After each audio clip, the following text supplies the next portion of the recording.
Operation Sindoor and cease fire decision కి సంబంధించి అంత చర్చ జరుగుతుంది దేశవ్యాప్తంగా కూడా. దీనికి సంబంధించి మనతో మాట్లాడడానికి వాళ్ళ చర్చలో జాయిన్ అవుతున్నారు బీఆర్ఎస్ నేత ఓ నరసింహారెడ్డి గారు. గుడ్ ఈవినింగ్ అండి.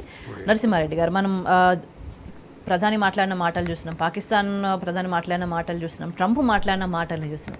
ఎట్లా అర్థం చేసుకోవాల్సిన అవసరం కనిపిస్తుంది వీటన్నిటిని కూడా? అంటే భారత్ సొంతంగా నిర్ణయం తీసుకోలేని విధంగా కేంద్రం ఉంది అన్నట్టుగా భావించాల్సిన అవసరం కనిపిస్తున్నదా? నిన్న భారత ప్రధానమంత్రి మోడీ గారు మాట్లాడిన స్పీచ్ మొత్తం కూడా మనం వింటే, ఇప్పుడు ఈ ఆపరేషన్ సింధూర్ మొదలుపెట్టిన దగ్గర నుంచి వారు దాని మీద ఇంతవరకు మాట్లాడలే, మొదటిసారి మాట్లాడినారు. కాల్పుల విరమణ తర్వాత వారు మాట్లాడింది మొత్తం వింటే కూడా వారు ఎక్కడ కూడా ఈ కాల్పుల విరమణ ఎందుకు విరమిస్తున్నాం అనేది చెప్పలేదు. మేము కాల్పుల విరమణ భారతదేశము ఈ లెక్క ప్రకారం విరమిస్తున్నాము, ఈ కారణాల వల్ల, సహేతుకమైన కారణాల వల్ల మేము విరమిస్తామని ఎక్కడ చెప్పలేదు. ఎందుకు మొదలుపెట్టేటప్పుడు చెప్పినారు, సైనికులకు పూర్తి స్వేచ్ఛ ఇస్తున్నామన్నారు. సైనికులతో మీటింగ్ పెట్టినారు, తిరిగి దళాధిపతులతో, డీజీఎంఓతో మీటింగ్ పెట్టినారు. పూర్తి స్వేచ్ఛ ఇస్తున్నాము సైనిక చర్యకు, వాళ్ళు ఎప్పుడైనా సిద్ధంగా ఉన్నారు, వాళ్ళు ఇష్టం చేసుకోవచ్చు అని మొదలు చెప్పినారు. 26 మంది టూరిస్టులని, అమాయకులను, అతి దారుణంగా కలిసిన మానవ మృగాలను వేటాడమని చెప్పి వేటాడాలి, చంపేయాలి. వీళ్ళందరూ కూడా పాకిస్తాన్లో ఆశ్రయం పొందుతున్నారు. అది ప్రపంచమంతా ఎరిగిన సత్యము. యునైటెడ్ స్టేట్స్, యుఎన్ఓ కూడా డిక్లేర్ చేసింది పాకిస్తాన్ ఒక ఉగ్రవాద దేశంగా. ఐఎంఎఫ్ కానీ వరల్డ్ బ్యాంక్ కానీ వాళ్ళకి ఫండ్స్ అందించడం కూడా తగ్గించినారు. అదేవిధంగా ఈ 3 సంస్థలని, జైష్ మహమ్మద్ కావచ్చు, అల్ ఖైదా కావచ్చు, ఇప్పుడు మిగతాది, ఈ 3 సంస్థలను నిషేధిత దాంట్లో చేర్చినారు. అజర్ మహమ్మద్ కానీ మసూద్ కానీ వీళ్ళ 3-4 దాదాపు 12 మందిని అంతర్జాతీయ మోస్ట్ వాంటెడ్ ఉగ్రవాదులుగా, టెర్రరిస్టులుగా యుఎన్ఓ ప్రకటించింది.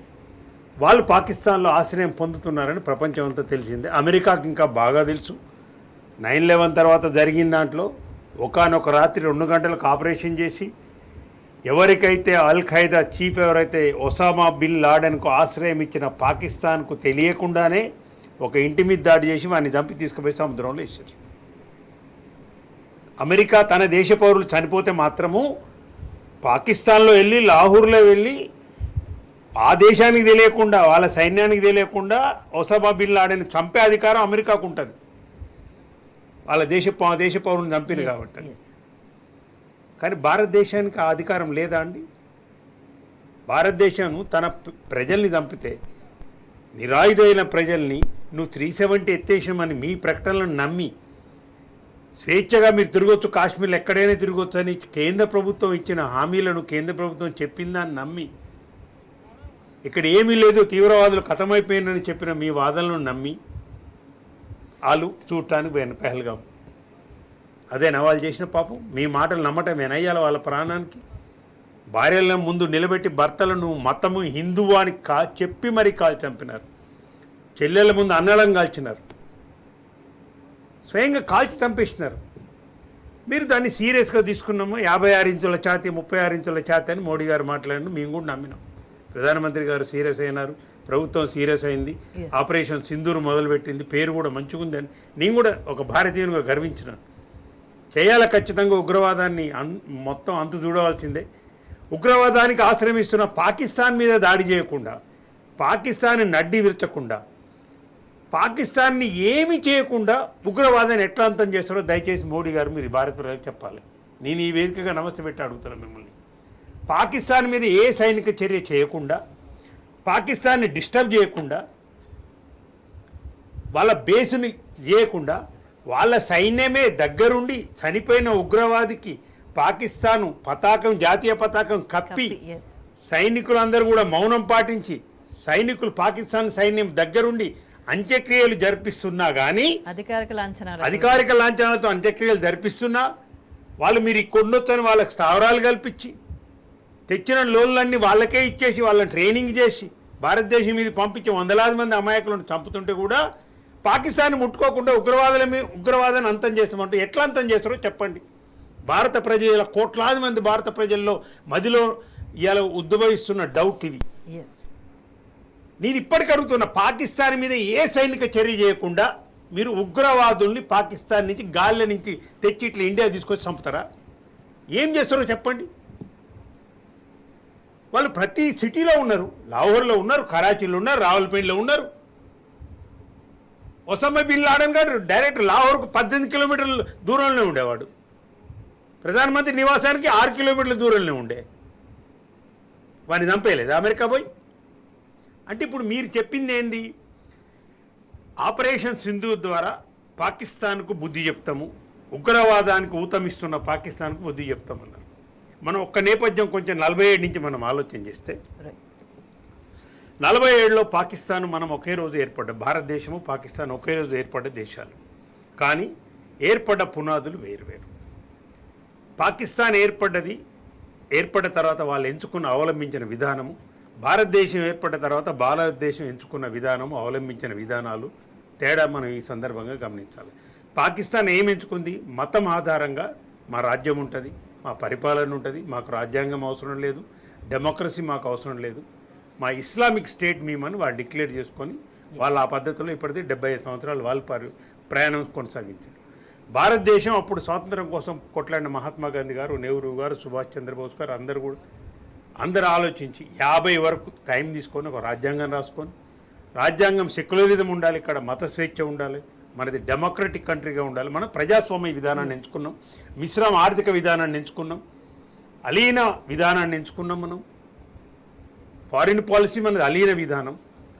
ఆర్థిక వ్యవస్థ క్యాపిటలిజం కాకుండా పబ్లిక్ సెక్టర్ అండర్ సెక్టింగ్స్ ఉండాలని రష్యన్ కొన్ని తీసుకున్నాం, అమెరికా నుంచి కొన్ని మిశ్రమ ఆర్థిక విధానం, సెక్యులరిజం, మత స్వేచ్ఛ, ఒక పటిష్టమైన రాజ్యాంగం. దీని ప్రకారం పరిపాలన చేయాలని మనం 52 నుంచి ఎన్నికలు జరుగుతూ ఈ దేశం ఇవాళ 5th లార్జెస్ట్ ఎకానమీగా ప్రపంచంలో వివిధ రకమైన ఉత్పత్తులను ఎక్స్పోర్ట్ చేయటంలో, ఇంపోర్ట్ చేసుకోవటంలో దేశంలో అందరికీ తిండి పెట్టే విధంగా ఇవాళ భారతదేశం ఎదిగిందో అందరికీ తెలిసిన విషయం. ఒక టెక్నాలజికల్గా డెవలప్ అయింది, చంద్రుని మీదకి పోగలుగుతున్నాం, అన్ని రంగాలలో అభివృద్ధి చెందినమాట వాస్తవం. కొన్ని రంగాలు ఇంకా అభివృద్ధి చెందవలసి ఉన్నప్పటికీ కూడా పాకిస్తాన్ ఏమైంది? 70 సంవత్సరాల చరిత్ర మొత్తం హిస్టరీ అంతా చూస్తే డెమోక్రసీ లేదు, అధ్యక్షుని ఉరిదీసిండ్రు, బాంబులు పెట్టి కాల్ చేసిండ్రు, సైనిక చర్యలు జరిగినాయి, అధ్యక్షుడు ఎక్కడో ముషారఫ్ ఎక్కడో ఆయన అమెరికా పోయేస్తుంటే విమానంలోనే కూ చేసేసి సైనిక పాలన జరిగింది. ప్రతి పైసా అప్పు తెచ్చిన ప్రతి పైసా, ట్యాక్సీల ద్వారా వచ్చిన ప్రతి పైసా ఉగ్రవాదుల్ని తయారు చేయటం మీదనే వాళ్ళు పెట్టిండ్రు. ఇక్కడ భారతదేశంలో అప్పులు తెచ్చినా మిగతాయి మనకు వచ్చిన ఓన్లు ఉన్నా కానీ ఐఐటీలు నిర్మించడం, డ్యాములు నిర్మించడం, సేద్యానికి తీసుకొచ్చినాం, నీళ్ళని తీసుకొచ్చినాం, పంటలు పండించినాం, టెక్నోక్రాట్స్ని తయారు చేసినాం. ఇలా మొత్తం ప్రపంచంలో ఒక 22 CEO కంపెనీలు గర్వంగా చెప్పుకునే గూగుల్ కావచ్చు, పిచ్చే కావచ్చు, నాదెళ్ళ కావచ్చు, ఎంతోమందిని ఇలా టెక్నోక్రాట్స్ని భారతదేశం ప్రపంచానికి అందించింది. ఇది మన ప్రగతి. మనం ఎంచుకున్న విధానంలో ఉన్న బలమది, ప్రజాస్వామ్యంలో ఉన్న బలమది. వాళ్ళు ఎంచుకున్న లోపభూయిష్టమైన విధానాన్ని ఎంచుకొని మతం ఆధారంగా దేశం ఉండాలని చెప్పిన లోపభూయిష్టమైన విధానాల వల్ల పాకిస్తాన్ ఇలా అడుక్కునే స్థితికి వచ్చింది. ఇది రెండు మనం చూస్తున్నాం. ఇవాళ వీళ్ళేమంటారు కొంతమంది, ఇప్పుడు బీజేపీ ఆర్ఎస్ఎస్ సిద్ధాంతం ఇది హిందూ రాష్ట్రంగా ఏర్పడాలా, పాకిస్తాన్ అయింది, ఇది హిందుస్థాన్ కావాలి, ఇక్కడ ఎవడు ఉండొద్దు, ముస్లిమ్స్ ఉండొద్దు, క్రిస్టియన్స్ ఉండొద్దు, ఎవ్వరు ఉండొద్దు, అందరూ కూడా హిందువులే ఉండాలి, మెజార్టిజం ఇవ్వాలి. మీరు చెప్పేది మెజార్టిజం. మీరు బుద్ధి తెచ్చుకోవాలి పాకిస్తాన్ చూసి. ఇవ్వాలి ఆర్ఎస్ఎస్ వాళ్ళు కానీ బీజేపీ వాళ్ళు కానీ తెలుసుకోవాల్సిన అంశం, బుద్ధి తెచ్చుకోవాల్సిన అంశం ఏంటంటే ఇవాళ ఇస్లామిక్ స్టేట్గా ఉన్న పాకిస్తాన్, మత ఆధారంగా ఉన్న పాకిస్తాన్, అక్కడ ఉందంతా ముస్లిమ్సే కదా, మరి ఎందుకు అడుకొని తింటారు? ఇవాళ డెమోక్రసీ గొప్పదా, ఇస్లామిక్ ఒక మత ఆధారంగా పరిపాలన గొప్పదా అని నిరూపించబడ్డది మీ కళ్ళ ముందుంటూ కూడా మీరు ఇవాళ తిరోగమన సిద్ధాంతాలను తీసుకొస్తున్నారు. ఇరాన్ ఎందుకు యుద్ధం జరుగుతుంది, ఇరాక్లో ఎందుకు యుద్ధం జరుగుతుంది, పాకిస్తాన్లో ఎందుకు యుద్ధం జరుగుతుంది, అలా ఎందుకు పాకిస్తాన్ గతి పట్టింది అలా? కాబట్టి మీరు చెప్పే సిద్ధాంతం తప్పనేది ఈ సందర్భంగా కూడా తెలియజేయాలి. ఒక చిన్న స్టోరీ చెప్పి నేను ముగిస్తాను. ఈ దేశానికి పార్సీలు వచ్చినండి, కొన్ని 100 సంవత్సరాల క్రితం పార్సీలు వచ్చినారు. పార్సీ హిందూ మతం కాదు, ఇంకా అప్పటికి భారతదేశం కూడా లేదు, రాజుల పరిపాలన నడుస్తుంది. కొన్ని 100 సంవత్సరాల క్రితం నేను చెప్పేది. ఇరాన్లో జరిగిన గొడవల, అంతర్గత యుద్ధాల వల్ల ఒక మెజార్టీ తెగ పార్సీలను వెంటాడుతుంటే, వీళ్ళు మైనార్టీ తెగ కాబట్టి పాపం ఎక్కడెక్కడో తిరిగి నావలేసుకొని తిరిగి ఏ దేశం పైన వాళ్ళు రాణిస్తలేరు. మరి మిమ్మల్ని రాణిస్తే వాళ్ళు వచ్చి మా మీద యుద్ధం చేస్తారని రాణించలేదు. లాస్ట్కు వాళ్ళు ఇండియాకి వచ్చి సూరత్ దగ్గర ఆగారు. సూరత్ మహారాజుకు పంపించారు, అయ్యా మేము ఇట్లా వచ్చినాం, శరణార్థులు మమ్మల్ని తీసుకోండి. అంటే ఇది మన సనాతన ధర్మం అని ఇప్పుడు వీళ్ళు చెప్తున్నారు. ఇది కాదయ్యా సనాతన ధర్మం, మనుషులను చంపుడు కాదు. అయ్యాల మన సనాతన ధర్మం ప్రకారం రాజుగారు ఎవరో వచ్చిన మన వాళ్ళు వచ్చి శరణు కోరుతున్నారు పాపం.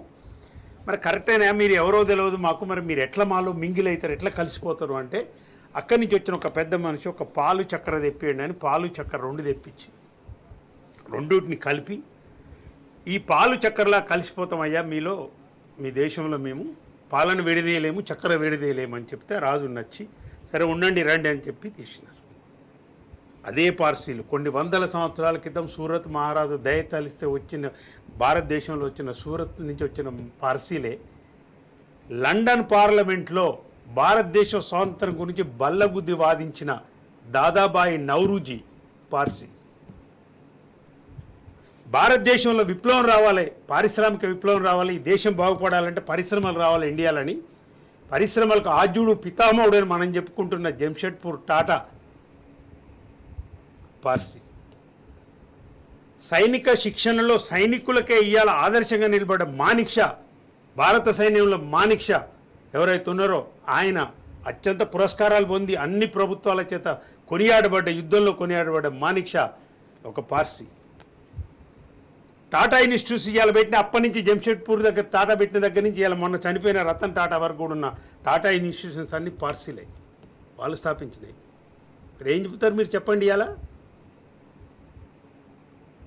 కాబట్టి ఈ సంకుచితమైన ఆలోచనతో ఆలోచించి మతపరమైన ఆలోచించి ఎవ్వడు వద్దు, ఏకశిలా దృశ్యంగా భారతదేశం ఉండాలి, ఏకశిలా దృశ్యంగా ఉండాలనే పాకిస్తాన్ గతి మనం ఇవాళ చూసినాం. ఇది చరిత్ర నేను చెప్పేది. కాబట్టి భారత్ అనుసరించిన విధానాల వల్ల, విదేశ విధానాల వల్ల మనం ఈ స్థితిలో ఉన్నాం ఇవాళ. మీరు ఈ టూరిస్టులను చంపిన తర్వాత మీరు తీసుకునే విధానం అంతా హర్షించింది, దేశమంతా ఒక్కటైంది. రాజకీయ పార్టీలతో సంబంధం లేకుండా, మతాలతో సంబంధం లేకుండా ఇక్కడున్న ముస్లిమ్స్ రియాక్షన్ చూస్తే నాకు నిజంగా గర్వంగా అనిపించింది. వాళ్ళు మసీదుకు పోయేటప్పుడు ఫ్రైడే నాడు బ్లాక్ బ్యాడ్జెస్ పెట్టుకొని పాకిస్తాన్ ముర్దాబాద్ అని స్లోగన్లు ఇచ్చుకుంటూ బయటకు వచ్చినారు. నా భారతదేశం ముస్లిమ్స్, మీరు దేశించే ముస్లిమ్స్ గల ఈ దేశం మాది, మా దేశంలో 26 మంది టూరిస్టులను చంపిండు, పాకిస్తాన్ మీద యుద్ధం చేయండి మోడీ గారు, మీరు మీ వెంట మేము ఉంటామని ఇక్కడ మైనార్టీ ముస్లిమ్స్ అందరూ కూడా ముందుకు వచ్చినారు. రాజకీయ పార్టీలు అన్నీ మీకు మద్దతు తెలియజేసినాయి, సైన్యానికి మద్దతు తెలియజేసినాయి, మీ ప్రభుత్వానికి మద్దతు తెలియజేసినాయి. ఏ రాజకీయ పార్టీలు ఇదే రాజకీయాలు లేవు, ఉగ్రవాదాన్ని అంతం చేయాలా, పాకిస్తాన్ పని చూడాలి మీరు అని చెప్పేసి అందరూ జై కొట్టరు. మీరు కూడా సైన్యానికి స్వేచ్ఛనిచ్చిన అంటారు. దాడి చేసినాం 5 చోట్ల ఉగ్రవాద స్థావరాలను పిఓకేల ఆక్రమిత పాకిస్తాన్లో చేసినామంటారు. 4 దాంట్లో ఇక్కడ చేసిండ్రు, చచ్చిపోయిన 80-100 మంది వాళ్ళు ఉగ్రవాదులు. స్థావరాలన్నీ ఫోటోలు చూపించి సంతోషపడుతుంది. ఇప్పుడున్న పాకిస్తాన్ పరిస్థితి కూడా ఈ సందర్భంగా మనం ఆలోచించాలి. ఒకవైపు 44% భూభాగంలో ఉన్న బలూచిస్తాన్లు ఎప్పటి నుంచో ఒక సపరేట్ దేశం కావాలని కొట్లాడుతున్నారు. వాళ్ళు 4 సిటీస్ని ఇయ్యాల, నిన్న వార్తల ప్రకారం 4 సిటీస్ని ఆల్రెడీ వాళ్ళు ఆక్రమించుకున్నారు. దేశంగా వాళ్ళు ప్రకటించుకుంటున్నారు. 4 రాష్ట్రాలు ఆల్రెడీ వాళ్ళు 4 సిటీస్ ఆల్రెడీ ఆక్యుపై చేసుకున్నారు. ఇది ఒకవైపు. రెండో వైపు ఆఫ్ఘనిస్తాన్, తాలిబాన్ల ఆధ్వర్యంలో ఉన్న ఆఫ్ఘనిస్తాను పాకిస్తాన్ మీద కొట్లాడుతుంది. వాళ్ళకు బార్డర్ ఇష్యూ ఉంది, దాదాపు 170 కిలోమీటర్లు 200 కిలోమీటర్ల బార్డర్ ఇష్యూ. పాకిస్తాన్ ముందుకు వచ్చింది ఒక 100 కిలోమీటర్లు కాబట్టి మళ్ళీ వెనకకు జరగాలని వాళ్ళు ఒకవైపు నుంచి తూర్పు వైపు నుంచి వాళ్ళు యుద్ధం చేస్తున్నారు. ఆ గిరిజన తెగల వాళ్ళకి సంబంధించిన ఇష్యూస్ కొన్ని ఉన్నాయి, వాళ్ళ మధ్యలో వాళ్ళు చేస్తున్నారు. ఇక పిఓకేలో మనకు తెలిసింది ఆల్రెడీ వాళ్ళు ఎప్పటి నుంచో పాకిస్తాన్ని వ్యతిరేకిస్తున్నారు. భారతదేశంలో కలుస్తామని కూడా అంటున్నారు వాళ్ళు. మనం కాశ్మీర్ అసెంబ్లీ మొన్న డీలిమిటేషన్ చేసినప్పుడు ఒక 24 స్థానాలు పిఓకే మన దాంట్లో కలుస్తుందని చెప్పి 24 స్థానాలు కూడా పక్కన పెట్టినాం, పేర్లతో సహా పక్కన పెట్టినాం మనం. ఇట్లాంటి పరిస్థితుల్లో బలహీనమైన, ఆర్థికంగా బలహీనంగా ఉండి చుట్టుపక్కల అంతా కూడా అంతర్గత కలహాలతో కొట్టుమిట్టాడుతున్న పాకిస్తాన్ని మీరు ఒట్టేనే దయదలి చోలు చేసినాము, పాకిస్తాన్ శరణు వచ్చింది, ఏడు శరణు వచ్చింది మోడీ గారు. అంటే దేశవ్యాప్తంగా కూడా ఇప్పుడు ఇదే ప్రశ్న ఉత్పన్నం అవుతుంది. ఇంత బలహీనమైన సిచ్యువేషన్ ఉంది పాకిస్తాన్కి, ఇప్పుడు కాకపోతే ఇంకెప్పుడు అనేది కూడా అందరూ రేజ్ చేస్తున్న ప్రధానమైన ప్రశ్న. ఇప్పుడు కాకపోతే ఇంకెప్పుడు చేస్తారు? మరోవైపు ఆపరేషన్ సింధూర్ పేరుతో కూడా ఆల్మోస్ట్ భారత్ పూర్తి స్థాయిలో ఆధిపత్యం ప్రదర్శించిన తర్వాత కూడా పాకిస్తాన్ ఎటువంటి మాటలు మాట్లాడుతుంది, దీనికి కారణం ఏంటనేది కూడా చర్చ జరుగుతుంది. నేనేమంటున్నా అంటే ఇప్పుడు ఇంత బలహీనమైన పాకిస్తాన్ ఇప్పుడు నిన్న వచ్చిన ప్రకటనల ప్రకారం ఇవాళ మొత్తం టీవీలలో ఇచ్చిన ప్రకారం మోడీకి అనుకూలంగా మీడియా కావచ్చు, ప్రధానమంత్రి గారికి అనుకూలం, ప్రభుత్వానికి అనుకూలం మీడియాలు ఏం చెప్తున్నాయి? పాకిస్తాన్ శరణు వచ్చింది, కాలబేరానికి వచ్చింది పాకిస్తాను. ఓకే, మీరు అన్నదే నిజం అనుకుందాం కొద్దిసేపటి. నేను అడుగుతున్నా, ఒక సామాన్య పౌరునికి అడుగుతున్నా, ఏ పార్టీకి సంబంధం లేదు. అయితే ఇప్పుడు 26 మందిని చంపి శరణు చూస్తే వదిలేస్తారా? అంటే కాళ్ళు పట్టుకుండగా మీ మెడకాయ నరికేస్తారంటే వదిలేస్తావా? ఇది ఏందండి నాకు అర్థం కాదు. అసలు ఇది ఎక్కడి విధానం నాకే తెలుస్తలేదు. ఇది 26 మందిని అమాయకంగా చంపి, ఇంతకుముందు పుల్వామాలో 46 మంది సైనికులను చంపి, అంతకుముందు 2018లో ఊరిలో పోయి మన దాంట్లో దాడి చేసి, స్థానిక స్థావరాల మీద దాడి చేసి సైనికులను చంపేస్తే, టూరిస్టులను చంపేస్తే, పార్లమెంట్ మీద దాడి చేస్తే 2001లో అట్లాంటి జైషీ మహమ్మద్ని లొంగిపోయిన కాబట్టి వదిలేస్తారా? అట్లాంటి మసూద్ గారిని వదిలేస్తారా? బాంబే పోలీసులు చేసి 350 మంది 400 మంది అమాయకుల ప్రాణాలు తీసిన వాళ్ళు, మానవ మృగాలు వాళ్ళు, మానవ రక్తం తాగుతున్న రాక్షసులు వాళ్ళు. రాక్షసుడు కాళ్ళ మీద పడ్డని నేను వదిలేసిన అంటాడు. అసలు ఏం మాట్లాడుతున్నా నాకైతే అర్థం. అసలు నిజంగా కూడా నాకు షాక్ అయిపోయింది. నేను అసలు కాలబేరానికి వచ్చింది పాకిస్తాన్ అంటాడు. వచ్చింది కాలబేరానికి వచ్చింది, రాలేదు మొదటి విషయం. వచ్చింది అనుకుందాం, వస్తే వదిలేస్తారా అండి? నాకు అర్థం కాదు. మళ్ళీ చంపుతాడు. ఈ నిన్న నుంచి మళ్ళీ మొదలైనవి కదా సాంబాల ఆ మొత్తం బార్డర్లో మొత్తం ఆనించి గుజరాత్, రాజస్థాన్ అన్ని బార్డర్లో మళ్ళీ దాడులు జరుగుతున్నాయి. మళ్ళీ సివిలియన్స్ వస్తున్నారు, మళ్ళీ బంకర్లో పోయిన సివిలియన్ ఇండియాలో మన సైన్యం మళ్ళీ తిప్పి కొడుతుంది. ఏం చేసి చెప్పండి? కాల్పుల విరమణ ఎక్కడుంది చెప్పండి. నేను ఓపెన్గా అడుగుతున్నాను, కేంద్ర ప్రభుత్వం జవాబు చెప్పాలి. కాల్పుల విరమణ ఇప్పుడు పాకిస్తాన్ అమలు చేస్తుందా, అమలు చేయట్లేదా? చెయ్యట్లేదు అనేది మీ రికార్డులో చెప్తున్నాను, మీ టీవీలలో వస్తున్న వార్తలు ఇవి. మరి చేయనప్పుడు కాల్పుల విరమణ ఒక్కసారే ఉంటుందా? ఇప్పుడు మోడీ గారు కాల్పుల విరమిస్తున్నాము, శరణు వచ్చింది అన్నాడు. ఎక్కడ కాల్పుల విరమణ జరుగుతుంది? మోడీ గారు పాకిస్తాన్ వాళ్ళు ఆల్రెడీ దాడి చేస్తున్నాడు, డ్రోన్లు వస్తున్నాడు, కొడుతూనే ఉండే మన వాళ్ళు చెప్తూనే ఉన్నారు S-400తో కొడుతున్నామని. భారతదేశం మీద ఉగ్రవాదులు పడి సామాన్య ప్రజల్ని, సైనికుల్ని, మతపరమైన అల్లర్లతోని బాంబేలు ఇంత చేస్తూ కూడా వాడు శరణు వచ్చిండండి, కాలబేరానికి వచ్చింది పాకిస్తాన్. వస్తే నీకేందే? కాలబేరానికి వస్తే వదిలేస్తారా మీరు అంటున్నా? నేను అంటే ఇప్పుడు ఎగ్జాక్ట్లీ ఇవే ప్రశ్నలు వస్తున్నాయి. కేంద్రం చెప్తున్న మాటలు ఒక విధంగా ఉంటున్నాయి, జరుగుతున్న రియాలిటీ కళ్ళ ముందు కనిపిస్తుంది ఇంకొక విధంగా కనిపిస్తుంది. సో ఈ రెండింటి మధ్య ఉన్న వ్యత్యాసాన్ని ఎట్లా అర్థం చేసుకోవాలి? పహల్గాం ఉగ్రదాడి, ఆపరేషన్ సింధూర్, ఆ తర్వాత నెలకొన్న యుద్ధ పరిస్థితులు, అమెరికా సీజ్ ఫైర్ పిలుపుతో కాల్పుల విరమణ నేపథ్యంలో గతంలో తెలంగాణ తొలి సీఎం కేసీఆర్ అసెంబ్లీ వేదికగా అన్న మాటలు మరొకసారి చర్చకు దారితీస్తున్నాయి. అసలు భారత్ శక్తి ముందు పాకిస్తాన్ ఎంత అంటూ కేసీఆర్ అసెంబ్లీలో మాట్లాడినారు. కశ్మీర్ సమస్యను పాలకులు ఎందుకు తెగొట్టడం లేదని, అందుకు దేశ ప్రజలందరి మద్దతు ఉంటుందని కూడా కేసీఆర్ ఆనాడు కుండబద్దలు కొట్టిండ్రు. ఇప్పుడు మోదీ సర్కార్కు అటువంటి సువర్ణావకాశం వచ్చినా కూడా జార వీడ్చిందని యావత్ భారతం కూడా నిరాశపడుతుంది. సో ఈ నేపథ్యంలో అప్పటి ముఖ్యమంత్రి కేసీఆర్ ఏం మాట్లాడినరు ఒకసారి చూద్దాం.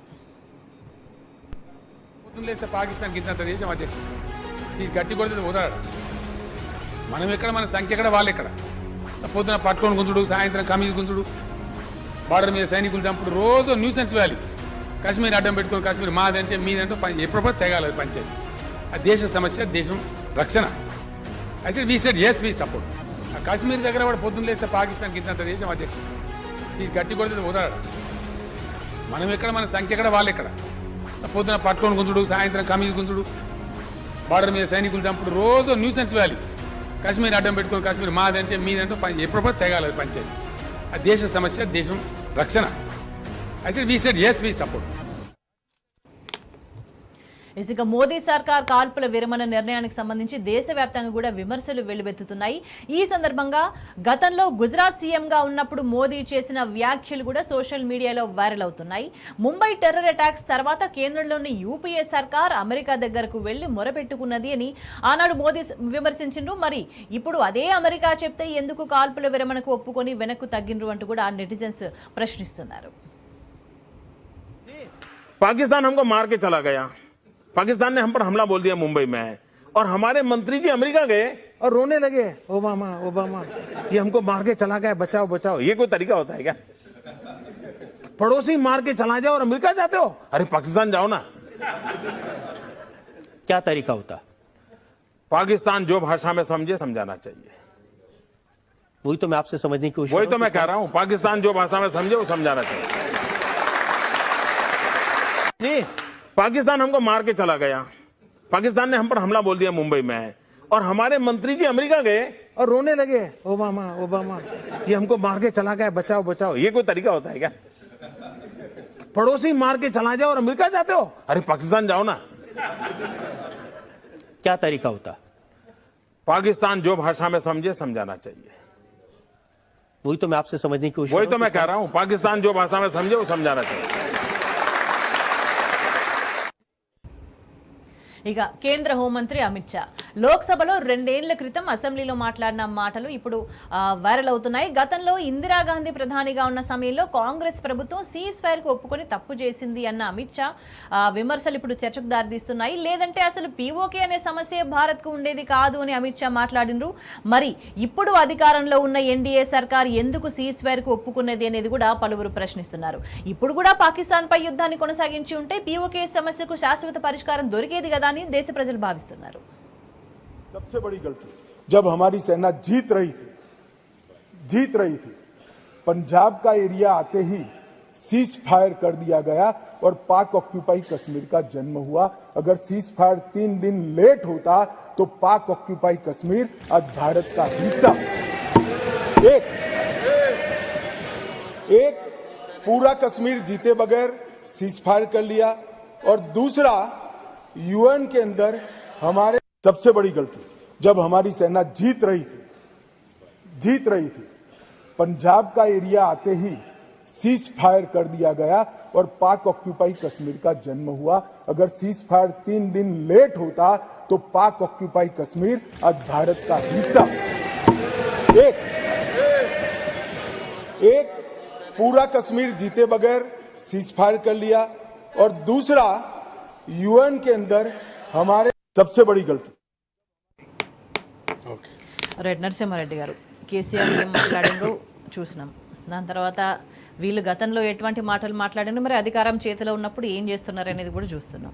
కేసీఆర్ గారు ఒక ప్రాంతీయ పార్టీ నాయకుడు, టీఆర్ఎస్ పార్టీ ఒక ప్రాంతీయ పార్టీగా ఉన్నప్పుడు అసెంబ్లీలో మాట్లాడిన మాటలు ఎంత స్పష్టంగా దేశం అంటే ఏంటి, కశ్మీర్ దాని రక్షణ ఏంటి, పాకిస్తాన్ ఒక చిన్న దేశం అంటే పాకిస్తాన్ కానీ కాశ్మీర్ సమస్యను కానీ మీరు రాజకీయంగా ఉపయోగించుకోకండి, దాన్ని కొట్టే చీజ్గా ఏముందో మన సైన్యంతో కానీ ఏ విధంగా పోల్చుకున్నా ఇప్పుడు కల్నల్ చెప్పేదైనా ఎవరు చెప్పేదైనా మ్యాక్సిమం 3-4 డేస్ కంటే ఎక్కువ నిలబడలేదు పాకిస్తాన్ అనేది మా అందరు చెప్తున్న అంశం.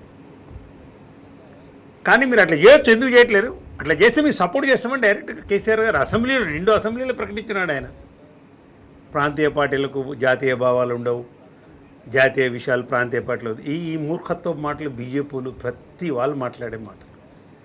ఇక మీ బీజేపీకి ఇప్పుడు చూసినాం కదా, కేసీఆర్ గారు ఎంత స్పష్టంగా అంటే ఆయన ముందు చూపు వారి యొక్క అవగాహన గురించి చెప్తున్నాను నేను. దేశ రక్షణలో కేంద్ర ప్రభుత్వాలు ఏం చేయాలనేది ఒక దేశ రాజకీయాలను ఒక 50 సంవత్సరాల నుంచి 60 సంవత్సరాల నుంచి చూస్తున్న నాయకుడుగా, కేంద్ర మంత్రిగా పనిచేసిన నాయకుడుగా, ఒక 5 సార్లు ఎంపీగా పనిచేసిన నాయకుడుగా వారికి ఉన్న క్లారిటీ, స్పష్టత, దేశ రాజకీయాల పట్ల కాశ్మీర్ ఇష్యూ పట్ల ఉన్న స్పష్టత, కేంద్ర ప్రభుత్వం ఏ చర్య తీసుకున్నా మేము సపోర్ట్ చేస్తామని చెప్పినాడు. ఏ ప్రభుత్వాన్ని ఉండని అది. ఇక ఇప్పుడు వీళ్ళు మాట్లాడక ఇద్దరు, ఆయన గుజరాత్ ముఖ్యమంత్రిగా ఉన్నప్పుడు మోడీ గారు మాట్లాడిన మాటలు ఏమంటుండు, పాకిస్తాన్ భాషలోనే చెప్పాలి జవాబు అంటుండు. అయ్యా మోడీ గారు మీరు దండం పెట్టి అడుగుతాను, మరి ఆ భాష ఇప్పుడు చెప్పు. నీకు అవకాశం వచ్చింది, ఆయన మన్మోహన్ సింగ్ ఉండంటున్నావు కదా నువ్వు, కాంగ్రెస్ పార్టీ అధికారంలో ఉంది కాబట్టి వాళ్ళు చేయలేదు అంటున్నావు, వాళ్ళ మీద ఆరోపణ చేసినావు. ఇప్పుడు నీకు అవకాశం వచ్చింది, పాకిస్తాన్ అప్పటికంటే ఇప్పుడు చాలా బలహీనంగా ఉంది, చాలా బలహీనంగా ఉంది. ఒక బ్రెడ్ ముక్క కోసం రోడ్ల మీద కొట్లాడుకొని తన్నుకొని వస్తున్నారు, అప్పులు ముడతలేవు, ఉద్యోగాలు లేవు, పాకిస్తాన్ యువత ముసలోళ్ళను ఎంటబడి కొట్టే పరిస్థితి వస్తుంది. ఏం చేసిర్రు రా మీరు, మతం అని మమ్మల్ని చంపిర్రు, దేశం ప్రపంచం ఎడిపోతుంది, మన దేశం ఎడిపోతుందని ఇలా యువత మీటింగులు పెట్టుకొని, మీరు గూగుల్లో సెర్చ్ చేస్తే మీటింగులు పెట్టుకొని తిడుతున్నారు అక్కడ వాళ్ళ నాయకులను, మత నాయకుల్ని. ముల్లాలను గిల్లాలను ఎంటబట్టి కొట్టే బలహీనమైన పరిస్థితుల్లో అంతర్గత యుద్ధాలతోని పక్క వాళ్ళతో అన్నిటితో ఉన్న ఇప్పటి పాకిస్తాన్ మోడీ గారు కొట్టడం ఈజీయా కాదా? అంటే మీరు ముఖ్యమంత్రిగా ఉన్నప్పుడు ఆపోజిషన్ ఉన్నప్పుడేమో అవకాశవాద రాజకీయాలా? మీరు ఇవాళ నిజంగా పవర్లోకి వచ్చి 303 సీట్లుండి మూడోసారి ఎన్నుకోబడ్డది భారతదేశ రక్షకుని, నేను విశ్వగురువును. ఇక బీజేపీ సోషల్ మీడియా వాట్సాప్ చూస్తే అసలు స్వేచ్ఛ గారు పరేషాన్. ఈ దేశం మోడీ లేకపోతే దేశం అంటే ఎవడో వచ్చి ఆక్రమించుకుంటాడు పాకిస్తాన్ అన్నట్టు లెవెల్ బిల్డప్లు. దేశ రక్షకుడు మోడీ లేకుండా మన పని కథం, హిందూ మతం కథం, భారతదేశం కథం అని. మరి అది మీకు అవకాశం వచ్చింది కదా, సైన్యం రెడీగా ఉంది కదా, ఓ 3 రోజులు కొట్లాడిరు కదా. పీఓకే ఎందుకు మరి ఇవాళ ఎందుకు మీరు ఆక్యుపై చేసుకుంటలేరు? 24 స్థానాలు కూడా పెట్టిరుగా కాశ్మీర్ అసెంబ్లీలో. ఇప్పుడు ఎవడడ్డు వస్తుండు అంటారా మీకు? పీఓకేలో మీరు పోయి కొట్టుకొని తిరిగి వస్తుండే ఎవడడ్డం వస్తుండు? ఆ మూమెంట్ వచ్చింది, సైన్యం ఇక అమిత్ షా గారు మాట్లాడుకుంటే ఎట్లుంటది అనేది ఎక్స్పీరియన్స్ చేసినాం. ఇంకో 2 రోజులు అయితే అయిపోతుంది అయిపోయింది. ఇప్పుడు వాళ్ళు ఇంకోటి అమిత్ షా గారు మాట్లాడండి. ఆయన అమిత్ షా ఆ పెద్ద మనిషి ఏమంటాడు? కాల్పుల విరమణ చేసి ఇందిరాగాంధీ తప్పు చేసింది, ఇందిరాగాంధీ ఏం చేసినా మాట్లాడదాం కానీ అయ్యా ఇప్పుడు మీకు అవకాశం వచ్చింది కదా, మీరెందుకు కాల్పుల విరమణ చేసింది? మరి ఇందిరా కాల్పుల విరమణ చేసి గత ప్రభుత్వం తప్పు చేసింది, గత ప్రధానులు తప్పు చేసింది అంటారు. అప్పుడు కాంటెస్ట్ ఏందో మనం మాట్లాడదాం. కానీ ఇప్పుడు మీకు అవకాశం ఉంది, ఇప్పుడెందుకు కాల్పుల విరమణ చేసిండ్రు అని ప్రజలంతా కోట్లాది మంది ప్రజల మనసులలో డౌట్లు. ఇప్పుడు యుద్ధంలో ఎట్లుంటుందంటే స్వేచ్ఛ గారు, ఒకటి యుద్ధం ఎండ్ కావాలి, రిజల్ట్ అన్న రావాలి. అవతల పక్షం వాడు లొంగన్న పోవాలి, వాళ్ళ సైనికులు లొంగిపోయి మనకన్నా స్వాధీనపరచుకోవాలి ఒక కాజు కోసం. 71లో యుద్ధం జరిగింది. ఫర్ ఎగ్జాంపుల్ పాకిస్తాన్ నుంచి బంగ్లాదేశ్ విడగొట్టడం జరిగింది. ఇందిరాగాంధీ గారు డైరెక్ట్ సపోర్ట్ చేసి యుద్ధం చేసినాం. 93,000 మంది సైనికులు, పాక్ సైనికులు మన బందీలుగా ఉన్నారు. ఇంటర్నేషనల్ సాక్షిగా వాళ్ళందరూ కూడా మళ్ళీ పాకిస్తాన్కి మనం అప్పచెప్పినాం. పాకిస్తాన్ లెక్క పెట్టింది, సంతకాలు పెట్టిండ్రు. మన డీజీఎంఓ వెనకాల ఉండేది ఆ ఫోటో. ఇప్పుడు మీరు నెట్లో కొడితే కూడా వస్తుంది. 93,000 సైనికులు. ఎండ్ అయిపోయింది వార్. అది కాల్పుల విరమణ ఎప్పుడు జరుగుతుంది? ఒక ఒప్పందానికి రావాలి. నువ్వు ఈ పని చేసినావు కాబట్టి నేను కాల్పులు జరిపాను, నువ్వు ఈ పని చేసినావు కాబట్టి ఈ పని బంద్ చేస్తామని వాళ్ళని అండర్టేకింగ్ ఇచ్చి ఒక అంతర్జాతీయ సంస్థ ముందు కొన్ని ముందలను ఇరుపక్షాల ప్రధానులు, ఇరుపక్షాల విదేశాంగ మంత్రులు కూర్చొని ఓకే ఇప్పుడు జరిగిన కాల్పుల విరమణలో ఏం జరిగిందో మోడీ గారు దయచేసి దేశ ప్రజలకు చెప్పాలి. ఇలా కోట్లాది మంది ప్రజలు అనుమానపడుతుంది ఏంటంటే, ఒకటి ఈ 26 మంది టూరిస్టులకు, ఇంతకుముందు పుల్వామాలో 46 మంది సైనికుల చావుకు, బాంబేలో 350 మంది చావులకు, 22,000 కోట్ల పార్లమెంట్ మీద దాడి చేసిన ఉగ్రవాద సంస్థల అధిపతులని, మోస్ట్ వాంటెడ్ టెర్రరిస్టులని మీకేమైనా పాకిస్తాన్ అప్పచెప్పిందా? అప్పచెప్పింది కాబట్టి మేము కాల్పుల విరమణ జరిగినాము. మసూద్ గారిని అప్పచెప్పారు, హఫీజ్ గారిని అప్పచెప్పారు, ఇంకోని అప్పచెప్పారు. అంటే ఇవేమీ జరగలేదు. కి సంబంధించి ప్రశ్నలు రేకెత్తుతున్న తరుణంలో అనేక క్వశ్చన్స్ కి కేంద్రం నుంచి ఆన్సర్స్ రావాల్సిన అవసరం కనిపిస్తుంది. దేశ భద్రత కావచ్చు, పౌరులు కూడా అనేక క్వశ్చన్స్ చేస్తున్నారు. సో ఎటువంటి ప్రశ్నలు వస్తున్నాయి, ఎటువంటి ప్రశ్నలకు ప్రభుత్వం సమాధానం చెప్పాల్సిన బాధ్యత ఖచ్చితంగా ఉంది. వాటికి సంబంధించి మనం మాట్లాడదాం. నరసింహారెడ్డి గారు, ఇంతకుముందు మీరు అన్నట్టుగా ఏం జరిగిందని కాల్పుల విరమణ అఫీషియల్గా జరిగినట్టుగా భావించాలి? ప్రజలు అడుగుతున్న ప్రశ్నలకు ఏ ప్రశ్నలకు ప్రభుత్వం ఇవాళ సమాధానం చెప్పాల్సిన అవసరం? ఇప్పుడు కాల్పుల విరమణ జరిగింది, ఒప్పందం అన్నారు. కాల్పుల విరమణ జరిగింది, యాక్చువల్గా జరగలేదు. ఎందుకంటే ఇప్పుడు ఆల్రెడీ వాళ్ళు మళ్ళా డ్రోన్లు పంపిస్తున్నారు, సివిలియన్స్ మీద దాడి చేస్తున్నారు అనేది మనకు వస్తున్న వార్తలు. కాల్పుల విరమణ ఎందుకు జరిపినాము అంటే, నిన్న ప్రధానమంత్రి గారు చాలా గంభీరంగా పాకిస్తాన్ శరణు వచ్చింది, లొంగిపోయిందని అన్నారు. మరి లొంగిపోయింది అంటే మేము 2-3 ప్రశ్నలు అందరి మనసులలో ఉన్నాయి. ఏంటంటే, మరి ఇప్పుడు పీఓకేను మనకి ఇప్పుడు భారతదేశాన్ని పాకిస్తాన్ అప్పచెప్పిందా? అప్పచెస్తే కాల్పుల విరమణ జరిపినామంటే అర్థం ఉంది. లేదు, మోస్ట్ వాంటెడ్ టెర్రరిస్టులు ఎవడైతే ఉన్నాడో, జైష్ మహమ్మద్ చీఫ్ కావచ్చు, ఇంకోటి కావచ్చు, మన పార్లమెంట్ మీద దాడి చేసినోడు కావచ్చు, బాంబే పేలులో కారణమైనోడు కావచ్చు, మొన్న 26 మందిని చంపిన 3-4 వచ్చి చంపిన తీవ్రవాద సంస్థలు కావచ్చు, వాళ్ళని ఏమన్నా మేము హ్యాండ్ ఓవర్ చేస్తాం, మీకు అప్పచెప్తాం, భారత్కి అప్పచెప్తాము అని ఏమన్నా అన్నారా? పాకిస్తాన్ వాళ్ళు చెప్పినా మనకు? ఏం జరిగిందో చెప్పండి. మరి ఈ 3 అయితే ఏవి జరగలేదు.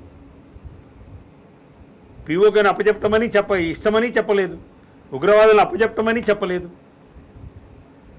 మరి డీజీఎంఓ, వాళ్ళ డీజీఎంఓ, మన డీజీఎంఓ మాట్లాడుకున్నాయి ఏంటి? మరి దేనికి కాల్పుల విరమణ జరిపినరు అనటానికి మోడీ గారు నైతిక బాధ్యత ఉంది మీ మీద, సహేతుకమైన కారణాలు భారత ప్రజలకు మీరు చెప్పాలి. ఎందుకంటే మీరు ఆపరేషన్ సింధూర్ స్టార్ట్ చేసేటప్పుడు చెప్పినారు గంభీరంగా, ఎస్ ప్రజలందరూ నమ్మినారు, ఉగ్రవాదాన్ని అంతం చేయాలని చెప్పినారు, ప్రపంచ మానవాళికి ముప్పు ఉగ్రవాదం అని చెప్పినారు. కాబట్టి మీరు ఆ పని చేస్తారని భారత ప్రజలందరూ వెయిట్ చేశారు. మన సైన్యం కూడా రెడీగా ఉండే, సైన్యానికి పూర్తి స్వేచ్ఛనిచ్చామని అప్పుడు ప్రకటించారు. ఇప్పుడు రాజకీయ నిర్ణయం తీసుకొని సైన్యానికి ముందుకు పోకుండా కాళ్ళకు బంధాలు వేసినారు. అంటే ఇప్పుడు వీటికి సరైన సమాధానాలు చెప్పకపోతే గనక అది రేపటి నాడు ప్రమాదకర పరిణామాలకు దారి తీస్తుందంటారా? అది ఇప్పుడు ఇంకొకటి ఏంటంటే, ఇప్పుడు కంపారిజన్ మీరు సోషల్ మీడియాలో కానీ అన్ని పత్రికలలో కూడా ఇందిరాగాంధీ గారి పేరు వస్తుంది. 71లో జరిగిన యుద్ధం, లాల్ బహదూర్ శాస్త్రి 65లో జరిగిన యుద్ధం, కార్గిల్లో వాజ్పేయి గారి నేతృత్వంలో 99లో జరిగిన యుద్ధం, వీటన్నిటిని ఇప్పుడు ఒక రకమైన చర్చ నడుస్తుంది వీటి మీద. యాక్చువల్గా శాస్త్రీయంగా ఆలోచిస్తే, ఎమోషనల్ కాకుండా శాస్త్రీయంగా ఆలోచిస్తే ఆనాటి పరిస్థితులు, ఎప్పుడెప్పుడు జరిగిన యుద్ధాలు ఆనాటి పరిస్థితులు, పాకిస్తాన్ జరిగినా కానీ అప్పుడున్న సమకాలీన పరిస్థితులు వేరువేరుగా ఉండొచ్చు, ఇప్పుడున్నది వేరువేరుగా ఉండొచ్చు. ఎందుకు కంపారిజన్ వస్తుంది అంటే ఇది బీజేపీ వాట్సాప్ యూనివర్సిటీ చేసిన ప్రచారమే. ఎందుకు కంపారిజన్ వస్తుందంటే ప్రజల తప్పేం లేదు దీంట్లో, ఎవడో సామాన్యులు తప్పు లేదు. ఎందుకు అంటే వీళ్ళే ప్రచారం చేసి భారతీయ రక్షకుడు, ఈ దేశ రక్షకుడు మోడీ, విశ్వగురు, దైవాంశ సంభూతుడు మోడీ లేకపోతే భారతదేశాన్ని మొత్తం కూడా కబలిస్తారుగా. ఈ దేశం మోడీ ఉంటేనే దేశంలో మనం బతకగలుగుతాం, నిద్రపోగలుగుతున్నాం, అన్నం తినగలుగుతాం, చదువుకోగలుగుతున్నాం, గుడి పోగలుగుతున్నాం అన్నట్టుగా బిల్డప్ చేశారు, బాగా బిల్డప్ చేశారు. పాకిస్తాన్ మన పక్కలో బల్లం, చైనా మన పక్కలో బల్లం, పాకిస్తాన్ని అంత పట్టిస్తేనే మనకు ఉంటుంది, మన హిందూ రాష్ట్రంగా ఏర్పడాలి, ముస్లింల నుంచి ఎల్లగొట్టాలి, క్రైస్తవులను ఎల్లగొట్టాలి, అందరు ఎల్లగొట్టాలని ఈ మత ఘర్షణలు, ఈ రకమైన పిచ్చి లేపి బాగా మోడీని హైప్ చేసిండ్రు బాగా. ఇప్పుడు వాళ్ళకే డౌట్ వస్తుంది, ఇప్పుడు ఇంత హైప్ చేస్తే మరి మనోడు తక్కువ దిగజారిపోయింది, మరి ఎందుకు విరమించిండు ఏందో ఎవరిని తెలుస్తలేదు. కాబట్టి చరిత్రలో ఇదే పాకిస్తాన్తో వివిధ ప్రధానమంత్రుల సారథ్యంలో జరిగిన యుద్ధాలను మళ్ళీ ఇప్పుడు గుర్తు చేసుకునే పరిస్థితికి నెట్టివేయబడ్డది మోడీని పైకెత్తిన ఈ సోషల్ మీడియా కావచ్చు, వాళ్ళ వాట్సాప్ యూనివర్సిటీలు కావచ్చు, వాటి ప్రభావమే ఇది. 71 ఇందిరాగాంధీది ఇప్పుడు గుర్తు చేసుకుంటారు. ఎందుకు గుర్తు చేసుకుంటే మీ వల్లనే 71లో బంగ్లాదేశ్ వారు జరిగింది. ఇందిరాగాంధీ గారు డైరెక్ట్గా వాళ్ళ పోరాటానికి మద్దతు ఇచ్చి సైనిక చర్యకు పూనుకున్నారు. అప్పుడు కూడా అమెరికా వ్యతిరేకించిందండి. వ్యతిరేకించడం కాదు, ఇంకొక ఆశ్చర్య విషయం ఇలాగ చూస్తే గూగుల్లో దొరికింది. మన వైజాగ్, ఆంధ్రప్రదేశ్ వైజాగ్ సముద్ర జలాలలో బంగాళాఖాతానికి అమెరికా యుద్ధ భూమిలో కూడా ప్రవేశించింది. పాకిస్తాన్ తరఫున తన విమానాలను, తన జలాంతర్గాములను దింపితే కూడా ఇందిరాగాంధీ గారు వెనకాడలే. అప్పుడు రష్యా వార్నింగ్తో మళ్ళీ వెనకపోయింది అమెరికా. అప్పుడు ఆ రెండు సూపర్ పవర్గా ఉండే కాబట్టి మీరు ఒకవేళ కనుక మీరు ఇప్పుడు ఇండియా మీద దాడి చేస్తే, భారతదేశం మీద, మేము రంగంలోకి దిగుతాం, ప్రపంచ యుద్ధం అయింది, జాగ్రత్త అని హెచ్చరిస్తే అప్పుడు వెనకపోయింది అమెరికా. ఆ టైంలో కూడా ఇందిరాగాంధీ గారు నిక్సన్తో జరిగిన దాంట్లో ఆమె చెప్పింది, America is our friend but they are not our owners అన్నది. మీరెవరు మాకు చెప్పడానికి? కాశ్మీర్ పట్ల మీ దౌత్యం దేనికి? కాశ్మీర్ మా భారత్లో అంతర్భాగం అని చెప్పినారు. వాజ్పేయి చెప్పినాడు, ఇందిరాగాంధీ చెప్పింది, లాల్ బహదూర్ శాస్త్రి చెప్పినాడు. అక్కడ ఒక అసెంబ్లీ ఉంది, ఒక ముఖ్యమంత్రి ఉన్నాడు. దీన్ని వివాదంగా చేసి మీ మధ్యన వచ్చి పెత్తనం చేసామని అమెరికా అయ్యాల ట్రై చేసింది. ఇందిరాగాంధీ గారు నో చెప్పినారు.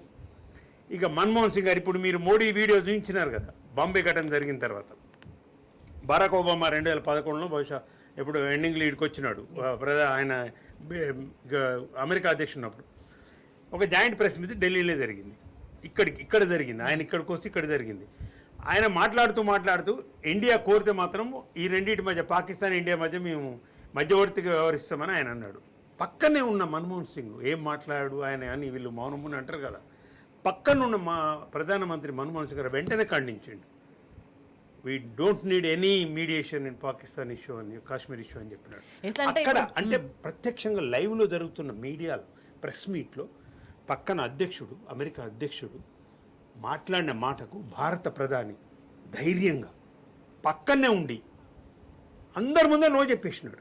ప్రెస్ మీట్లో చెప్పలే, అదే ప్రెస్ మీట్లో, జాయింట్ ప్రెస్ మీట్లో ఆయన నో అని చెప్పిండు మన్మోహన్ సింగ్ గారు. అంటే మీరు అన్నట్టుగానే ఇప్పుడు మోదీని ఏదో ఎత్తడానికో, ఇంకేదో అందరినీ రక్షకుడిగానో, ఇంకేదో ఇమేజ్ క్రియేట్ చేయడానికి వాళ్ళు ఏదైతే చేస్తున్నారో అదే వీళ్ళకి ఇప్పుడు అదే ఏకమైకే కూర్చుంది, మీకే ఏకమై కూర్చుంది. ఇంకోటి, ఈ క్రమంలో ఎంతవరకు పోయినట్టు పిచ్చి ముదిరి ఎంతవరకు పోయిందంటే లాస్ట్కి అసలు వాళ్ళ ప్రధాని, ఎన్డీఏ ప్రధాని, భారత బీజేపీ పార్టీ ప్రధాని వాజ్పేయిని కూడా ఓవర్లుక్ చేసారు. వాజ్పేయి మీద కూడా ఇప్పుడు ఒక్కటే ఏం చెప్తున్నారు, ఇంతవరకు పాకిస్తాన్తో జరిగిన 4 యుద్ధాలు కానీ 5 యుద్ధాలలో కానీ మోడీ గారు చేసినట్టు ఎవరు చేయలేదు, అంటే వాజ్పేయి కూడా చేయలేదని చెప్పారు. ఏం కర్మరా బాబు, ఇది వాజ్పేయిని కూడా మీరు లెక్క లేకుండా మోడీని ఎత్తే క్రమంలో, ఆయన దేశం మొత్తం ప్రశంసించిన నాయకుడు వాజ్పేయి గారు. బీజేపీ అంటరాని పార్టీ ఉన్నప్పుడు లాల్ కిషన్ అద్వానీ ఆయన దగ్గర ఒక ఎన్డీఏ అనే ఫామ్ ఎప్పుడు వచ్చింది? ఆయన ఉన్నప్పుడే కదా మొదటిసారి వచ్చింది. ఒక్క సీటు కోసం ఆయన ఎవరిని కొనాల్చుకున్నా కొనగలిగేటోడు, ఒక్క సీటు కోసం నైతిక విలువల కోసం ప్రధానమంత్రి పదవికి రాజీనామా చేసిండు ఆయన. గటువంటి వాజ్పేయి కార్గిల్ యుద్ధం చేసి పాకిస్తాన్ని తరిమి కొట్టిండు. అందరం చూసినాం, అది దేశం మొత్తం చూసింది, ప్రపంచం చూసింది. ఆయన కూడా ఎవరు మాటినలే. ఇప్పుడు వాజ్పేయి కూడా వీళ్ళకి లెక్కలేదు, మోడీ ముందు వాజ్పేయి లెక్కలేదు. గత ప్రధానులు సారథ్యం వహించిన మీరు యుద్ధాలను అవమానపరుస్తారు, ప్రధానమంత్రులను అవమానపరుస్తారు, లాల్ బహదూర్ శాస్త్రిని అవమానపరుస్తారు, ఇందిరాగాంధీని అవమానపరుస్తారు. మీ వాజ్పేయి గారు కూడా ప్రధానమంత్రిని అవమానపరిచిండ్రు. మా మోడీ మొగోడిగా సిపాయి రాముడు భీముడు అని చెప్తిరి.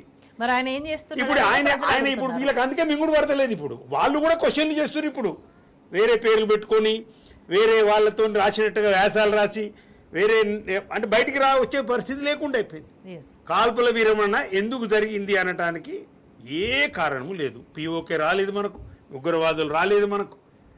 అంటే ఇప్పుడు భారత్ అనేది సరెండర్ అయిపోయింది, పాకిస్తాన్ సరెండర్ కాలే.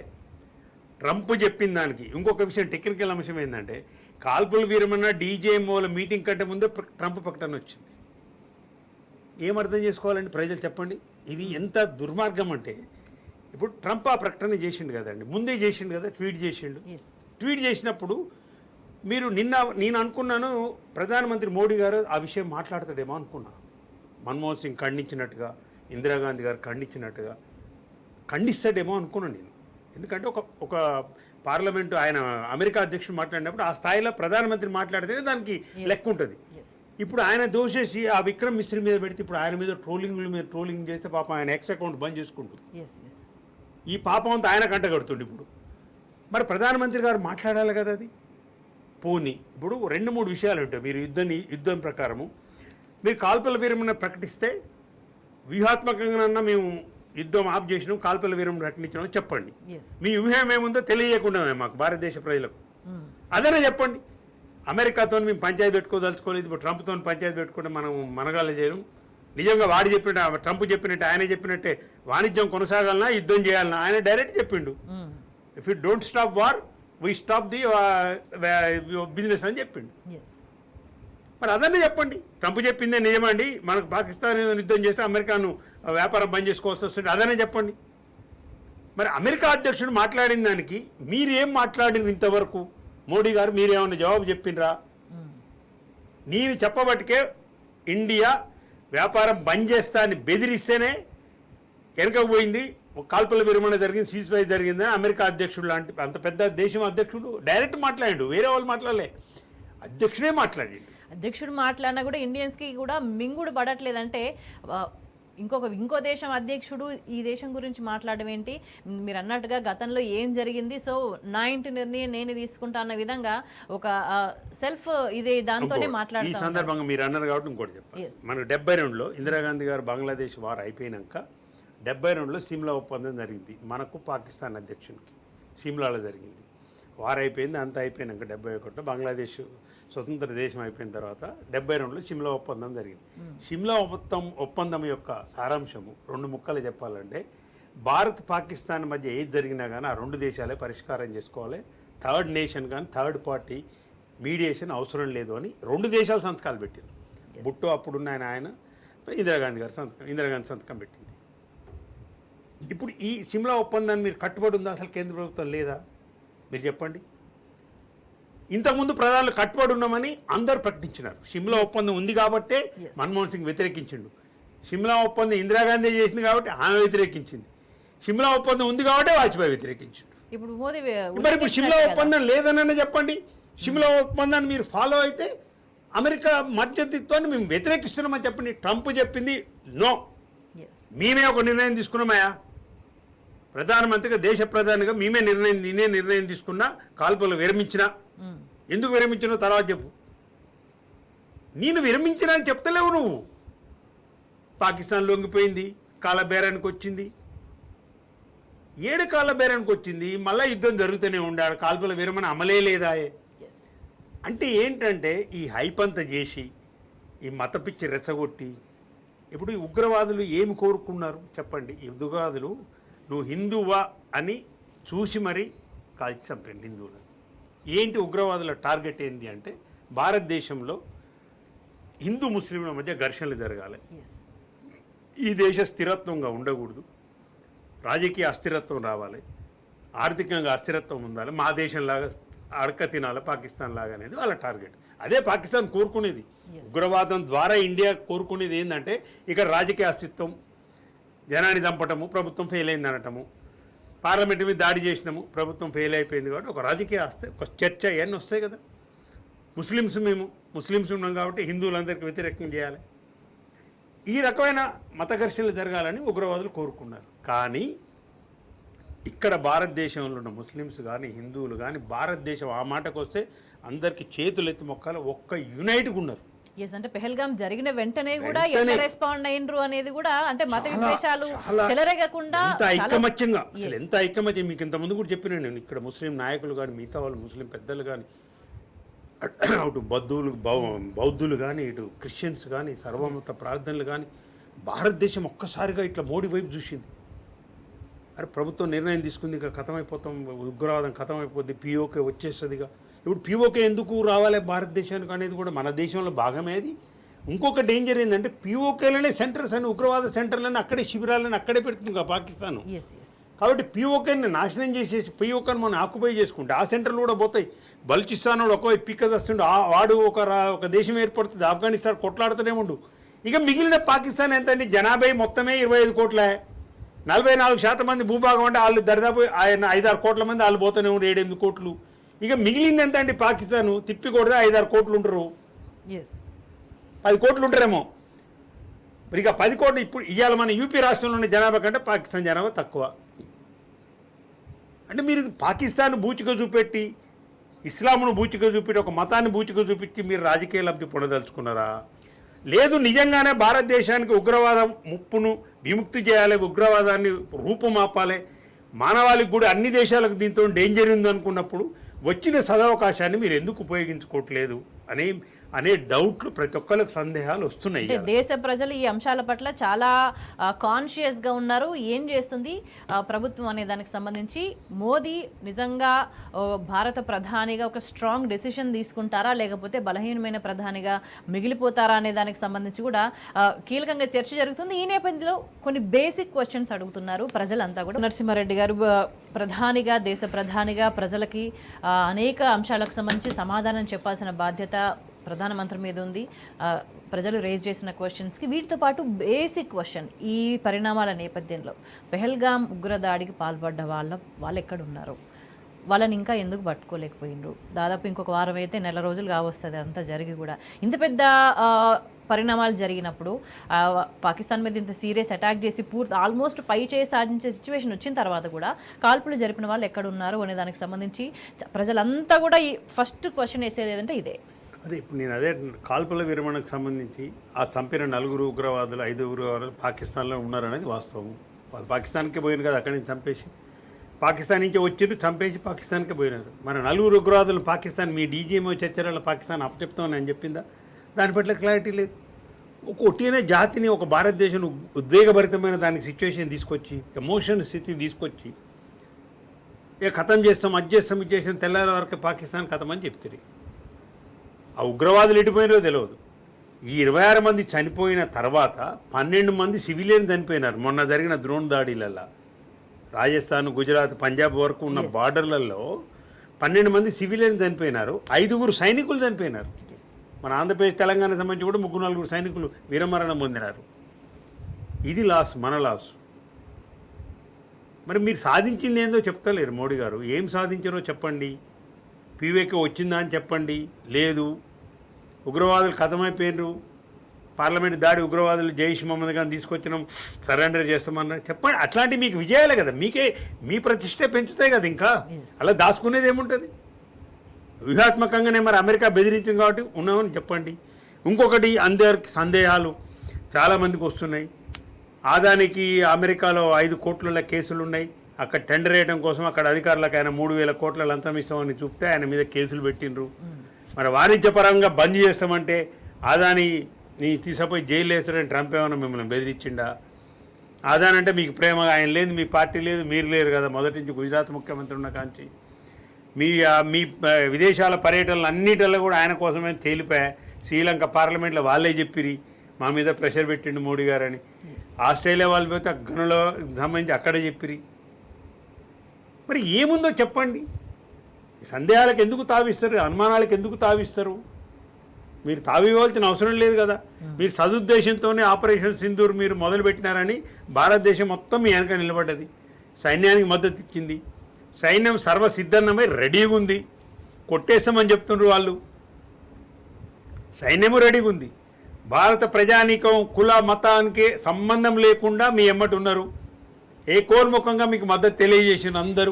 ఒక సాచురేషన్ పాయింట్ పాకిస్తాన్ కొట్టాల్సిందే ఎట్టి పరిస్థితుల్లోనే దేశ ప్రజలంతా కూడా కోరుకుంటున్నారు. అది కూడా మోడీ గారు కూడా మంచి పేరే వస్తుంది కదండి. అంటే మంచి ప్రతిష్ట వచ్చే విషయాన్ని కూడా ఆపగలిగింది ఏంటిది?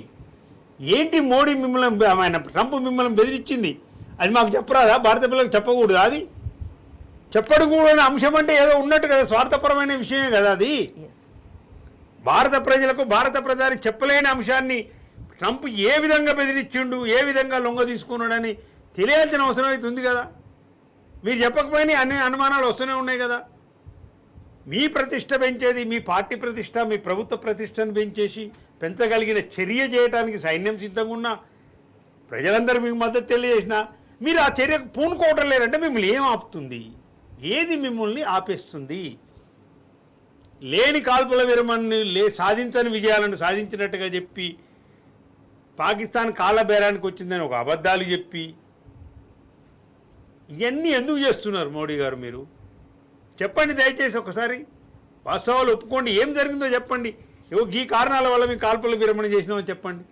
ప్రపంచంలో మన ఇమేజ్ తగ్గిపోవట్లేదా అండి ఈ విధమైన చేస్తే? ప్రపంచం ఏమనుకుంటుంది? అలా పాకిస్తాన్ మీద టెర్రరిస్టుల మీద దాడి చేయడానికి అన్ని దేశాలు మద్దతు ఇచ్చినాయి. ప్రపంచ దేశాలు, ఒక చైనా వీళ్ళు తప్పితే మిగతా అన్ని మద్దతు ఇచ్చినాయి. నేనేమంటున్నా అంటే ఇప్పుడు దౌత్యపరమైన విషయాలలో చిన్న దేశాలండి. ఇప్పుడు సుంకాల విషయంలో ట్రంప్ సుంకాలు వేస్తామంటే చైనా అంటే సరే పెద్ద దేశం దిగొచ్చింది, అయిపోయింది. చిన్న దేశాలు కంబోడియా లాంటి దేశాలు కూడా వాళ్ళు డైరెక్ట్ మాట్లాడుతుండ్రు. పోగాయన వేసుకుంటే మేము కూడా విధిస్తాం, లేకుంటే వస్తువులే కొనమన్నారు.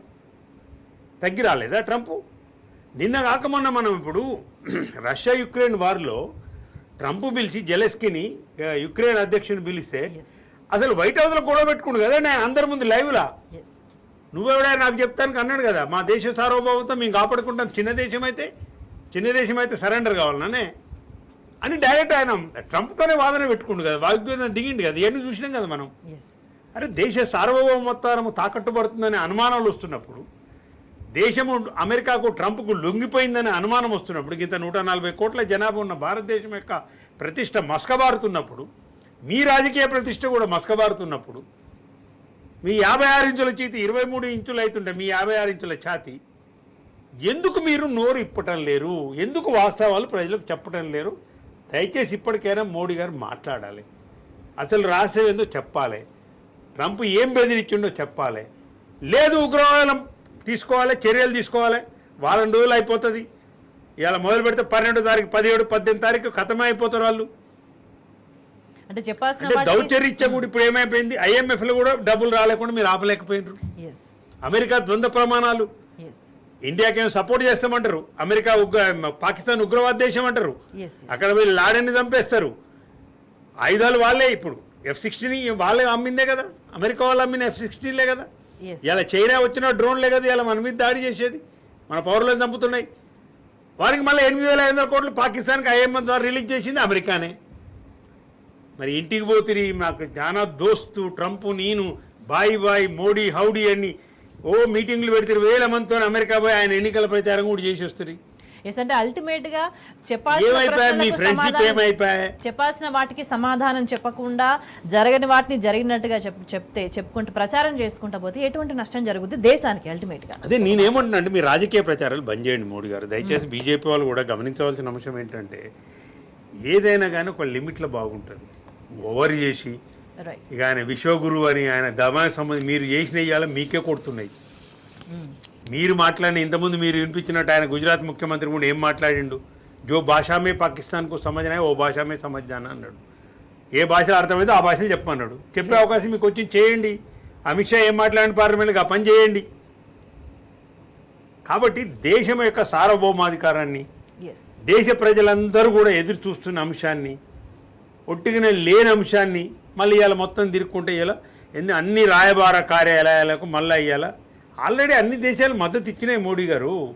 మళ్ళీ పోయి ఏం వివరిస్తారు చెప్పండి. ఇప్పుడు ఒక రాయబారి అడుగుతాడు, ఎవడో ఒక రాయబారి అడుగుతాడు, అయ్యా మీరు కాల్పుల విరమణ ఎందుకు చేసిన మోడీ గారు అంటాడు. ఎందుకు చేసినారో చెప్పండి, మీరు చెప్పండి ఎందుకు చేసినారు. ఉగ్రవాదులు ఏమైనా కథమైపోయినరా, చంపేసిర్రా, ఏమైనా చంపిర్రా, వాళ్ళు ఏమైనా లొంగిపోయినరా, పాకిస్తాన్ ఏమైనా లొంగిందా, పిఓకే ఇచ్చిందా, మొన్న చంపిన ఉగ్రవాదులు వచ్చినా ఏ కారణాల చేతనైతే మీరు ఆపరేషన్ సింధూర్ మొదలుపెట్టినరో, ఏ కారణం చేతనైతే ఉగ్రవాదాన్ని రూపుమాపుతామని మీరు ఆపరేషన్ సింధూర్ మొదలు పెడితే దేశం మొత్తం మద్దతు ఇచ్చింది. ప్రపంచ దేశాలు ఉగ్రవాదాన్ని వ్యతిరేకిస్తున్న దేశాలని మీకు మద్దతు ఇచ్చినప్పుడు మీరు అది కంప్లీట్ చేయకుండా లేనిపోని కారణాలు, ఇర్రెలవెంట్ కారణాలు, సంబంధం లేని కారణాలు చెప్పి అందరిని కన్విన్స్ చేస్తాం అనుకుంటే ఎట్లా కన్విన్స్ గారు? ఎవరికున్న అనుమానాలు వాళ్ళకుంటాయి. ఈ దేశ ప్రధానిగా ఈ భారతదేశ సార్వభౌమత్వాన్ని మీరు నిలబెట్టవలసిన బాధ్యత ఉంది. ఏ దేశానికి మీరు లొంగిపోవాల్సిన అవసరం లేదు. మోడీ గారు మనం 140 కోట్ల జనాభా ఉంది, మీరే 5th ఎకానమీ అని చెప్తున్నారు. మనం స్వయం సమృద్ధిగా ఉన్నాం. ఇంపోర్ట్లు ఎక్స్పోర్ట్లు మనకెంత అవసరమో ఆ దేశం వాళ్ళకు కూడా మన అంతే అవసరము. అమెరికాకు భారతదేశం అవసరం ఎంత ఉందో భారతదేశానికి కూడా అమెరికా అవసరం అంతే ఉంటుంది. అట్లాంటి బెదిరింపులకు చిన్న చిన్న దేశాలే ప్రపంచంలో లొంగిపోవట్లేదు. మీరు లొంగవలసిన అవసరం ఉందండి దానికి సంబంధించి. కాబట్టి మనము మన అస్తిత్వాన్ని, మన సార్వభౌమత్వాన్ని, భారతదేశం యొక్క ఐడెంటిటీని ఎక్కడ కూడా మనం భారత ప్రధానిగా మీరు లొంగితే మాకు అవమానము, మేము కూడా బాధపడుతున్నాం. అట్లా చేయకూడదు. మీరు దయచేసి ఇప్పటికైనా వెనుకకు తీసుకొని ఉగ్రవాదాన్ని ఖతం చేయాల్సిందే. పాకిస్తాన్ మీద సరైన చర్య తీసుకోవాల్సిందే. వాళ్ళని మళ్ళీ ఇప్పుడే నడ్డి విరగొట్టాల్సిందే. వాళ్ళందరినీ తీసుకురావాల్సిందే. దానికి సంబంధించిన చర్యలన్నీ చేస్తేనే ఈసారి మళ్ళీ కాశ్మీర్లో శాంతి వాతావరణం నెలకొల్పబడుతుంది. భారతదేశానికి కూడా ఊపిరి పీల్చుకుంటుంది. ఉగ్రవాదులతో ముప్పు లేదని ప్రపంచ దేశాలు కూడా ఆదర్శంగా నిలబడే అవకాశం మోడీ గారికి వచ్చిందండి. దయచేసి పాకిస్తాన్ ఉగ్రవాదాన్ని పోషిస్తుంది అన్నప్పుడు పాకిస్తాన్ని ఉగ్రవాదాన్ని అంతం చేసే క్రమంలో పాకిస్తాన్కు జరిగే నష్టాన్ని ఖచ్చితంగా వాళ్ళు భరించాలి. అంటే అల్టిమేట్గా ఏ లక్ష్యాలతో ఆపరేషన్ సింధూర్ మొదలుపెట్టిందో ఆ లక్ష్యాలను ఖచ్చితంగా నెరవేర్చాల్సిందే. అండ్ పీఓకేను స్వాధీనం చేసుకొని ఖచ్చితంగా పాక్ యొక్క గట్టి బుద్ధి చెప్పాలి, గట్టి ఆన్సర్ చెప్పాలి, ఇష్యూ క్లోజ్ చేయాలనేది దేశ ప్రజలంతా కూడా ఎదురు చూస్తున్నారు. ఇది చేయకుండా ఇది కాకుండా ఇంకేమైనా మాటలు మాట్లాడుతూ చేస్తా ఉంటే మాత్రం దేశ ప్రజలు కూడా ఉపేక్షించే పరిస్థితి లేదు. దీన్ని కేంద్ర ప్రభుత్వం కానీ మోదీ గాని అర్థం చేసుకోవాల్సిన అవసరం కనిపిస్తుంది. చర్చలో పాల్గొన్నందుకు నరసింహారెడ్డి గారు ధన్యవాదాలు. That's all for news radio.